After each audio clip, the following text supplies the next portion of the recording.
It's far from the pace of a space race, but as more agencies gear up to visit the moon as a stepping stone to Mars, there's a sense that someone is readying for a sprint, said a leading member of Canada's space community. All international space agencies and the broader scientific community agree that Mars is the ultimate destination in 20 or 30 years, said Gordon Osinski, who holds the National Science and Engineering Research Council Chair in Earth and Space Exploration at Western University in London, ONT. But the moon is closer and we need to relearn planetary exploration. A number of moon milestones happened this year, say 3 space scientists interviewed by ctvnews.ca. The moon and its orbit are in the sights of the United States, China, Russia, Europe, Canada, Japan, India and a host of private space companies. An entire generation of scientists, engineers and mission control technicians weren't alive when the last person walked on the moon in 1972. They need real space exploration experience. NASA hasn't been talking about the lunar surface for years. It's new and exciting, the prospect of landing on the moon. Osinski, who was named Canada's revived Space Advisory Board this year, told ctvnews.ca. Traveling to Mars, almost 55 million kilometers away, holds enormous technological challenges, some of which can be tackled by learning from the moon, which is less than 400,000 kilometers from Earth. It seems a more sensible approach to use the moon to come to grips with long-term space living, said Dr. Rob Thacker, a professor of astrophysics at St. Mary's University in Halifax. A way station to Mars among the biggest developments this year, said astronomy and astrophysics professor Jamie Matthews at the University of British Columbia, was the agreement between NASA, the Russian Space Agency, and other members of the International Space Station to create a spaceport deep space gateway in the orbit around the moon.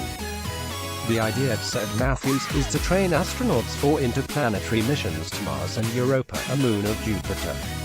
The outpost, where spacecraft would be built and the long-term health effects of space on humans would be tested, is meant to be a successor to the International Space Station, intended to be retired in 2024.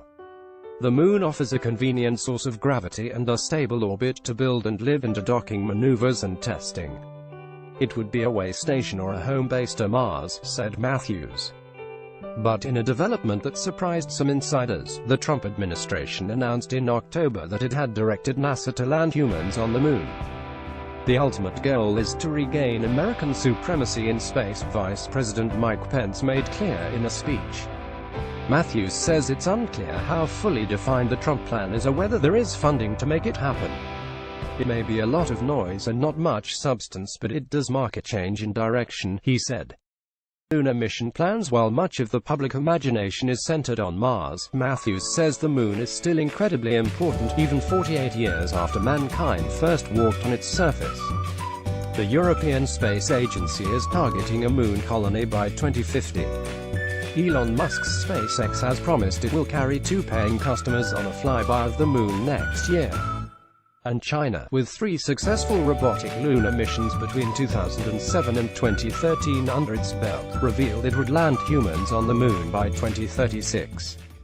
It also announced plans to land a probe on the far side of the moon perhaps as early as next year. That's never been done and will pose serious communications challenges, but it holds great scientific promise, says Thacker. It extends the exploration envelope, he told ctvnews.ca. We have explored a tiny fraction of the surface of the moon. It can tell us a lot about early life on Earth. Is China next? While the rest of the world works in partnerships, China is a lone wolf in its space aspirations, says Matthews. But he believes the Chinese will be the next to walk on the moon. They want to do it for pride and because the Americans have done it. They want to fly the flag on the moon. As for Canada, the Canadian Space Agency has announced it is working on robotic arms as its contribution to a deep space gateway. Osinski says Canada may also play a role in space medicine. SA has also been in talks with the European Space Agency about a potential joint lunar project, and Canada announced a 10-year space strategy this year, focused on growing the space sector, fostering more innovation and strengthening international cooperation on missions. 2017 was important for the domestic space sector, says Osinski. Most would agree that we've been in doldrums for a decade. There is a level of optimism now we haven't seen in decades.